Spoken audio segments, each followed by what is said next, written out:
اس کے حل میں کوئی کمی اور کوئی شک اور شبہ باقی نہیں رہ جاتا، اور یہ اپنے فیصلوں میں اور اپنے حکم ہونے میں کسی دوسرے کے حکم کی طالب نہیں ہے، یہ آلریڈی ان میں قطعیت ہے، حتمیت ہے، اور یہ خود حرف آخر ہیں، ذالک الکتاب لا ریب فیہ، یہ وہ کتاب ہے جس کے اندر کوئی شک اور کوئی شبہ باقی نہیں ہے، اس کی طرف اشارہ کر رہے ہیں۔ قرآن پاک جو ہے،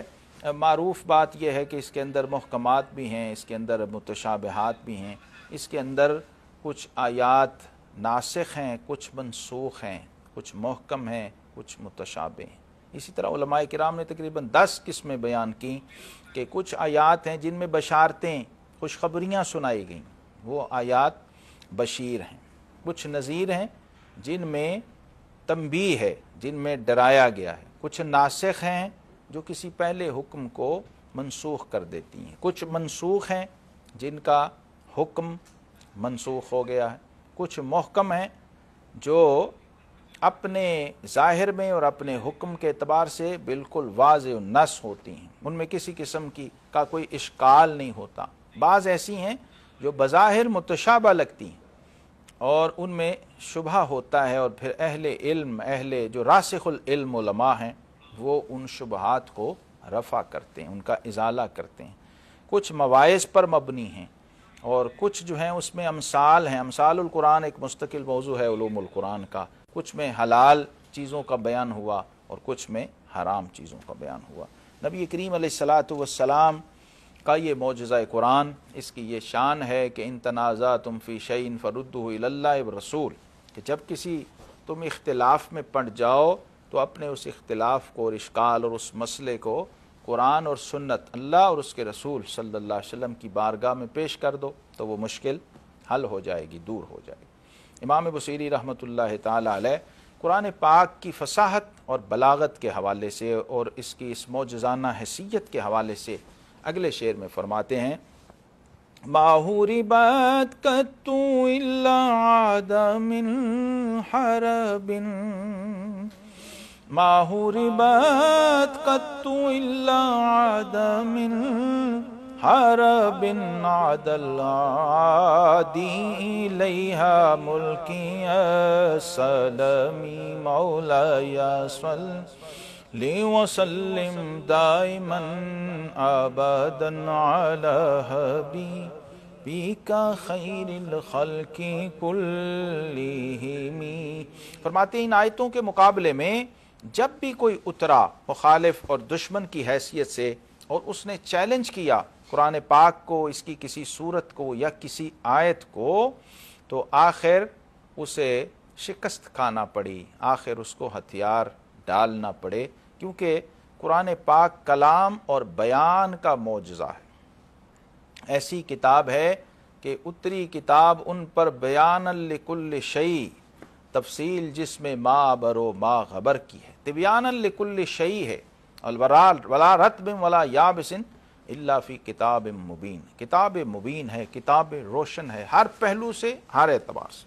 تو قرآن پاک کا ایک معجزانہ پہلو اس کی فصاحت و بلاغت بھی ہے، اور وجہ یہی تھی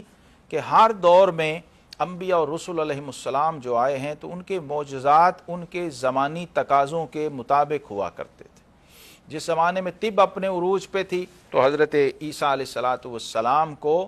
دست شفا کا معجزہ دیا گیا، ان کو دم عیسیٰ دیا گیا، پھونک مارتے تھے اور کوڑی کو اور مریض کو ٹھیک کر دیتے تھے، حتیٰ کہ پھر ان کو احیاء موتا یعنی مردوں کو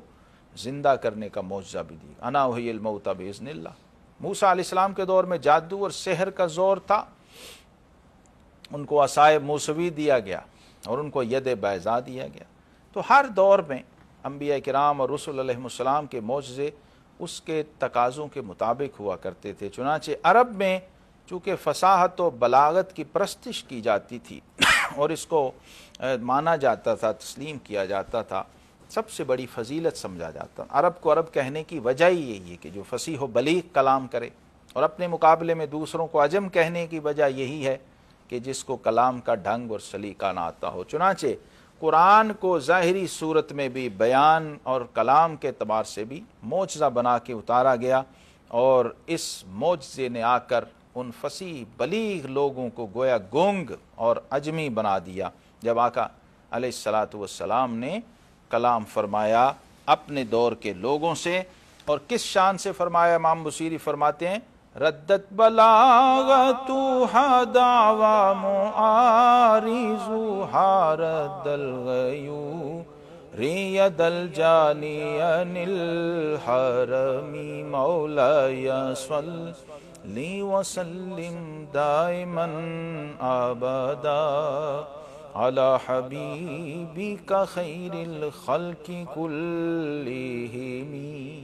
اس تیسرے شعر میں امام بصیری رحمۃ اللہ تعالی علیہ نے گویا سارے مضامین کو سمیٹ دیا اور اس کا احاطہ کر دیا کہ قرآن پاک جو ہے یہ اس شان کا معجزہ ہے کہ نبی کریم علیہ الصلاۃ والسلام نے جس وقت قرآن پاک اس فضا میں تلاوت کیا جہاں آپ کے منکرین تھے، مخالفین تھے، دشمن تھے، ہر پہلو سے وہ مخالفت کر رہے تھے، لیکن جب قرآن تلاوت ہوتا تھا تو ایک عجیب کیفیت پیدا ہو جاتی تھی۔ وہ جو بدترین منکر تھے بظاہر تو وہ اظہار نہیں کرتے تھے، لیکن جب اپنی نجی مجالس میں ہوتے تو وہ کہتے تھے، ولید بن مغیرہ جیسا فصیح و بلیغ آدمی اور اخنس بن شریک جیسا منکر اور ابو جہل اور ابو سفیان جیسے فصحاء اور بلغاء جب قرآن کو سنتے تھے تو اس بات کا اعتراف کیا کرتے تھے کہ نبی کریم علیہ السلام کی زبان، کیونکہ آپ نبی امی تھے۔ اس میں عجیب بات یہ تھی کہ آپ کہیں کسی مکتب سے، مدرسے سے تعلیم یافتہ نہیں تھے، بلکہ آپ تو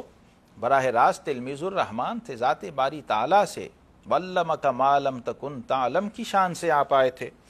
اور سَنُقْرِئُكَ فَلَا تَنْسَىٰ کی شان سے آپ قرآن پڑھا کرتے تھے۔ اور نبی امی ہونے کے باوجود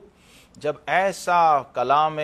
فصاحت و بلاغت نظام آپ کی زبان مبارک سے جاری ہوتا تو وہ بے اختیار پکار اٹھتے اور بولا کرتے تھے کہ یہ کسی بشر کا کلام نہیں ہے، کیونکہ یہ بشر کا کلام ہوتا تو ہم اس جیسا یا اس سے بہتر کلام کہہ سکتے تھے۔ اس لیے قرآن یہ چیلنج دیتا ہے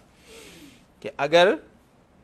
تم سارے جن و انس مل کر بھی لگ جاؤ تو قرآن پاک جیسی ایک آیت بھی نہیں بنا سکتے، اس لیے کہ مخلوق کبھی خالق جیسا کلام کر نہیں سکتی۔ ابو جہل ایک ایسا موقع بھی آیا